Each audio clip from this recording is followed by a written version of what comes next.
LPU ప్లేస్మెంట్ల రికార్డులు సృష్టిస్తోంది. Final year student 2.5 కోట్ల ప్యాకేజ్ పొందుతున్నారు. 1700 మందికి పైగా ఎల్పియు స్టూడెంట్స్ 10 లక్షల నుంచి 2.5 కోట్ల ప్యాకేజెస్ పొందారు. విద్యా విప్లవం ప్రారంభమైంది లవ్లీ ప్రొఫెషనల్ యూనివర్సిటీలో. రాష్ట్ర చరిత్రలో అతి పెద్దదిగా నిలిచిన పాసిమైలారం ప్రమాదంలో ఇప్పటి వరకు 42 మంది మృతి చెందారు. మరో 35 మంది వివిధ ఆసుపత్రుల్లో చికిత్స పొందుతున్నారు. వారిలో 12 మంది పరిస్థితి విషమంగా ఉన్నట్లు వైద్యులు చెప్తున్నారు. దీంతో మృతుల సంఖ్య మరింత పెరిగే అవకాశం ఉంది. మృతుల్లో ఇప్పటి వరకు 5గురిని మాత్రమే గుర్తించారు. ప్రమాద స్థలంలో సహాయక చర్యలు కొనసాగుతున్నాయి. సోమవారం రాత్రి ఎడతెరిపి లేకుండా వర్షం కురవడంతో సహాయక చర్యలకు ఆటంకం కలిగింది. అయితే ఉదయం కాస్త తెరపనివ్వడంతో మళ్లీ రెస్క్యూ సిబ్బంది సహాయక చర్యలను ముమ్మరం చేశారు. ఈ ప్రమాదంలో ప్లాంట్ మేనేజర్, వైస్ ప్రెసిడెంట్ ఎల్వన్ గోవన్ కూడా మృతి చెందారు. 4 నెలలుగా విధులకు దూరంగా ఉన్న గోవన్ 2 రోజుల నుంచే వస్తున్నారు. కంపెనీకి వచ్చి వాహనం దిగి అడ్మినిస్ట్రేషన్ భవనంలోకి వెళ్తుండగానే పేలుడు సంభవించి దూరాన ఎగిరిపడి తీవ్ర గాయాలతో అక్కడికక్కడే మృతి చెందారు. సిగాచి పరిశ్రమలోని మైక్రో క్రిస్టల్ సెల్యులోజ్ డ్రైయింగ్ యూనిట్లో సోమవారం ఉదయం 9 గంటలకు భారీ పేలుడు సంభవించింది. పేలుడు ధాటికి 100 మీటర్ల ఎత్తుకు మంటలు ఎగిసిపడ్డాయి. 2 కిలోమీటర్ల దాకా పేలుడు శబ్దం వినిపించింది. ఒక్కసారిగా భూకంపం వచ్చిందేమోనని పాసిమైలారం గ్రామస్తులు ఉలిక్కిపడ్డారు. 3 దశాబ్దాల క్రితం ఏర్పాటైన Sigachi pharmaceutical industries limited company micro crystal సెల్యులోజ్ను తయారు చేస్తుంది. ఉదయం షిఫ్ట్కు కంపెనీలోకి 118 మంది కార్మికులు డ్యూటీకొచ్చారు. వీరితో పాటు అడ్మినిస్ట్రేషన్ సిబ్బంది 32 మంది, సెక్యూరిటీ సిబ్బంది 3 డ్యూటీలో ఉన్నారు. అందరూ విధుల్లో ఉండగా ఒక్కసారిగా భారీ విస్ఫోటనం జరిగింది. కంపెనీలో రియాక్టర్లు పేలడంతో వల్లే ఈ ప్రమాదం జరిగినట్లు అనుమానాలున్నాయి. రియాక్టర్ల పేలుడు ధాటికి కంపెనీలో ఒక్కసారిగా పెద్ద ఎత్తున మంటలు చెలరేగాయి. కంపెనీ మ్యానుఫ్యాక్చరింగ్ యూనిట్తో పాటు పక్కనే ఉన్న 3 అంతస్తుల అడ్మినిస్ట్రేషన్ భవనం కుప్పకూలింది. పేలుడు సమయంలో 700 నుంచి 800 డిగ్రీల ఉష్ణోగ్రత ఉంటుందని అధికారులు అంచనా వేస్తున్నారు. కాలిపోయిన మృతదేహాలు, హాహాకారాలు చేస్తున్న క్షతగాత్రులు, శిథిలాలు తొలగిస్తున్న కొద్ది బయటపడుతున్న శవాలు, తమ వారి కోసం బాధితుల ఆర్తనాదాలతో పరిశ్రమ చుట్టుపక్కల బీతావాహంగా మారింది. స్ప్రేయర్ డ్రయర్ పేలగానే దానికి సమీపంలో పనిచేస్తున్న కార్మికులు ఏం జరుగుతుందో తెలుసుకునే లోపే కాలిపోయారు. రియాక్టర్కు ముడి పదార్థాన్ని తీసుకొచ్చే పైప్ లైన్లు, తయారైన పదార్థాన్ని నిల్వ చేసేందుకు వాడే పైపులు కూడా కరిగిపోయినట్లు సహాయ చర్యల్లో పాల్గొన్న సిబ్బంది చెప్తున్నారు.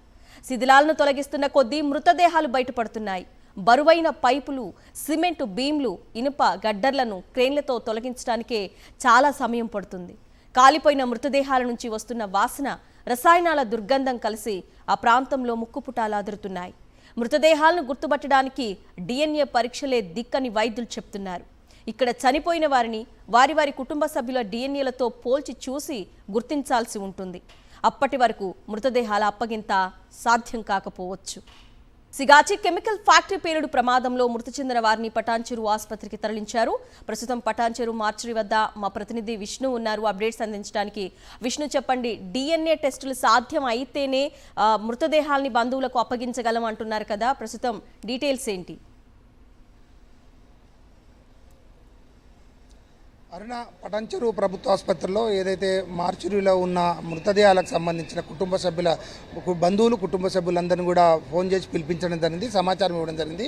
ఆ మృతదేహాలకు సంబంధించిన మృతదేహాల నుండి తీసిన DNA టెస్టులతో పాటు అట్లాగే వాళ్ళ బంధువులకు సంబంధించిన DNA టెస్టులన్నింటినీ కూడా సేకరించడం కోసం ప్రయత్నిస్తున్నారు. అయితే సేకరించిన DNA టెస్టులు సేకరించిన వాటన్నింటినీ హైదరాబాద్లోని రెమెడీ హాస్పిటల్కి తరలిస్తున్నారు. అక్కడ మనకు వైద్య బృందం చెప్తున్న దాని ప్రకారం, అట్లాగే ఏదైతే పటాన్చెరుకు సంబంధించిన హాస్పిటల్ సూపరింటెండెంట్ చెప్తున్న దాని ప్రకారం DNA టెస్టు మ్యాచ్ కావడం కోసం సుమారు 24 గంటల నుండి 36 గంటలు పట్టే సమయం ఉంది. కాబట్టి 36 గంటలు లోపు అయితేనే 36 గంటలు వరకు కూడా DNA టెస్టుకు సంబంధించిన రిపోర్ట్లు రావడం కోసం సమయం పడుతుంది. కాబట్టి ఆ సమయం వచ్చిన తర్వాత అప్పుడు మృతదేహానికి సంబంధించిన బాడీ ఎవరిది అన్నది ఐడెంటిఫై చేసి వాళ్ళకు అందించడం కోసం ప్రయత్నం చేస్తామని చెప్తున్నారు. అంతవరకు మాత్రం ఇప్పటి వరకు అయితే కేవలము 5 మృతదేహాలకు సంబంధించిన DNA టెస్టులు, నిన్న జరిగిన DNA టెస్టులకు సంబంధించిన రిపోర్ట్లు వచ్చినాయి. వాళ్ళకి మృతదేహాలను 1 గంట తర్వాత అందజేస్తామని చెప్తున్నారు. వాళ్ళందరినీ కూడా ఇతర ప్రాంతాలకు తరలించడం కోసం కూడా ఏర్పాటు చేసినామని చెప్తున్నారు. అయితే కుటుంబ సభ్యులందరూ దూర ప్రాంతాల నుంచి, ముఖ్యంగా ఇక్కడ పనిచేసే మృతి చెందిన వారిలో సుమారు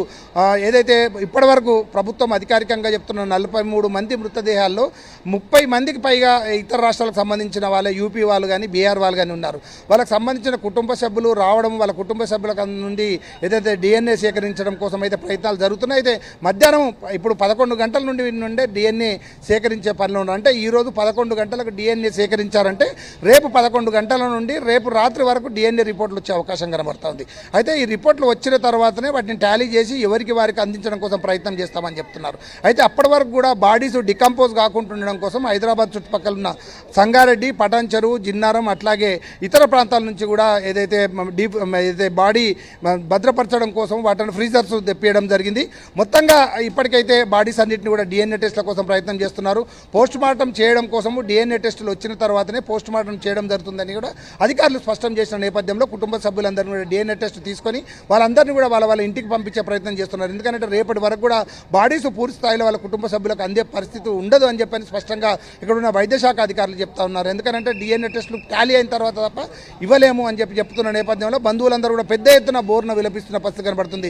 నిన్న అంటే ఘటన జరిగి 24 గంటలు దాటిన తర్వాత కూడా కనీసము మేము మా కుటుంబ సభ్యుల మృతదేహాలను చూడలేకపోతున్నాము, అట్లాగే కనీసం ఐడెంటిఫై చేసుకోలేకపోతున్నాము, వారికి కనీసము దహన కార్యక్రమాలు చేసుకోవడం కోసం కూడా మాకు వీలు లేకుండా పోతుంది, కనీసం ఒక్కసారి కడచూపు చూపించుకోవడం కోసం ప్రయత్నం చేయండి అని అంటే అధికారులు అనుమతించట్లేదు. ఎందుకంటే పూర్తిగా కాలిపోయిన స్థితిలో ఉన్న వాటిని చూడలేరు, చూసినా మీరు గుర్తుపట్టలేరనే ఒక దాంతో ఎవరిని కూడా లోబడికి అనుమతించట్లేదు. కేవలం డిఎన్ఏ రిపోర్ట్లు తీసుకొని మాత్రమే వాళ్ళ కుటుంబ సభ్యులను పంపించే ప్రయత్నం చేస్తూ ఉన్నారు. ఎవరికి ఎవరు అసలు మా కుటుంబ సభ్యులు మృతదేహాలు ఇప్పుడు ఇక్కడ ఉన్నాయా లేదు అని అంటే శిథిలాల కింద ఉన్నాయా అనేది ఎలాంటి సమాచారం లేకపోవడంతో బిక్కుబిక్కుమంటూ గడుపుతున్న పరిస్థితి అయితే పటాన్చెరు హాస్పిటల్లో మార్చురీ దగ్గర కనబడతా ఉంది. అయితే మార్చురీలో కూడా కనుక చూసుకుంటే కేవలము 5 మృతదేహాలకు మాత్రమే స్టోర్ చేసుకునే కెపాసిటీ ఉన్న మార్చురీలో ఇప్పటికే 37 మృతదేహాలు ఇక్కడ రావడం జరిగింది. వాటన్నిటిని స్టోర్ చేయడం కోసమే ఇబ్బంది పడుతున్న పరిస్థితి కనబడుతుంది. వాటన్నిటిని కేవలం పోస్ట్ మార్టం అయ్యే మరో 24 గంటల వరకు వాటిని కాపాడుకోవడం కోసమే ఇతర ప్రాంతాల నుంచి ఏదైతే ఫ్రీజర్లు తీసుకొచ్చారో వాటిని మాత్రం భద్రపరిచే పని చేస్తున్న పరిస్థితి కనబడుతుంది. చూడొచ్చు మనం మరొక అంబులెన్స్ వస్తూ ఉన్నది, మరొక అంబులెన్స్ కూడా ఇక్కడికి రావడం జరుగుతుంది. ఇందులో కూడా మృతదేహాన్ని ఇప్పుడే ఏదైతే ఘటనా స్థలం నుంచి ప్రమాదం జరిగిన ప్రాంతం నుంచి మరొక మృతదేహాన్ని కూడా అంబులెన్స్లో తీసుకురావడం జరుగుతుంది. ఇట్లా కంటిన్యూగా మా మృతదేహాలతో కూడుకున్న అంబులెన్స్లు ఏదైతే పటాన్ చెరువుకు సంబంధించిన ఆసుపత్రికి వస్తున్న పరిస్థితి అయితే నిరంతరంగా కనబడే పరిస్థితి కనబడతా ఉంది. అరుణ, విష్ణు, ఇప్పుడు చనిపోయిన వారి కుటుంబ సభ్యుల ఆవేదన మనం అర్థం చేసుకోవచ్చు. అంటే డిఎన్ఏ టెస్ట్కి ఇప్పటి వరకు ఎంతమంది వచ్చి డిఎన్ఏ శాంపిల్స్ ఇచ్చేసి వెళ్ళారు, మొత్తం ప్రాసెస్ పూర్తవడానికి ఎంత టైం పట్టే అవకాశం ఉందంటున్నారు. ఇప్పటి వరకు 37 మంది మృతదేహాలకు అక్కడ పెట్టారు కాబట్టి అంటే ఇంకా శిథిలాలు తొలగిస్తే ఇంకా మృతదేహాలు బయటపడే అవకాశం ఉందంటున్నారు కదా విష్ణు? ఖచ్చితంగా ఇప్పటికీ శిథిలాల కింద మరొక 15 మంది ఉండి ఉంటారు అని చెప్పని ఇప్పటికీ చెప్తున్న పరిస్థితి. ఎందుకంటే నిన్న వాళ్ళు క్లియర్ లెక్కలో ఎంతమంది కంపెనీకి విధులకు హాజరయ్యారు, అందులో ఎంతమంది ఏ హాస్పిటల్ ఉన్నారు, ఎంతమంది సురక్షితంగా బయటపడ్డారు, తర్వాత ఇప్పుడు ఎంతమంది మృతి చెందారు అన్న దాన్ని క్యాలిక్యులేట్ చేసుకుంటే ఇప్పుడు వారు చెప్తున్న లెక్కల ప్రకారం మరి ఒక 17 మంది అడ్రస్ తెలవాల్సిన అవసరం ఉంది. అంటే ఈ మరి ఒక 17 మంది అడ్రస్ కోసం మనం చూడొచ్చు. మార్చురి దగ్గర ప్రతి చెట్టు కింద ఒకవైపు వర్షం వచ్చే వాతావరణంగా పడుతుంది.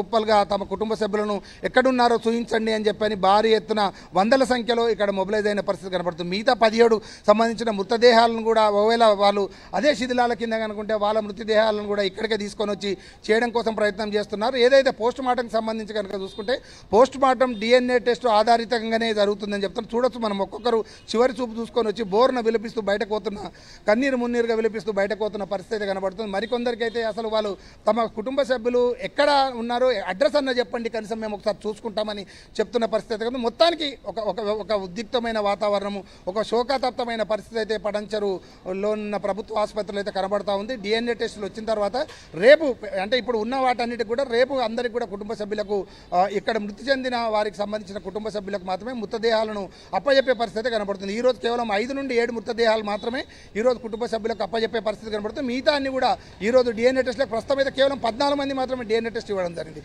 ఇక్కడ 37 బాడీలు ఇక్కడ ఉంటే 14 మంది మాత్రం DNA టెస్టులు ఇవ్వడం జరిగింది. కాబట్టి మిగతా వాళ్ళందరూ DNA టెస్టులు తీసుకుంటే రేపు సాయంత్రానికి అట్లా తప్ప మృతదేహాలను వారి కుటుంబ సభ్యులకు అప్పచెప్పే పరిస్థితి లేదు. అయితే కుటుంబ సభ్యులకు అప్పచెప్పిన తర్వాత ఏదైతే యూపీ నుండి వచ్చిన వాళ్ళు, బీహార్ నుండి వచ్చిన వాళ్ళు అసలు అక్కడ తీసుకెళ్లే పరిస్థితి ఉందా, ఎవరు తీసుకెళ్ళాలి, ఎట్లా తీసుకెళ్లాలన్న ఒక గందరగోళమైన పరిస్థితి, ఒక శోకతప్తమైన పరిస్థితి అయితే పటాన్చెరులో ఉన్న ఆసుపత్రులు అయితే కనబడతా ఉంది. Aruna. Okay Vishnu, thank you.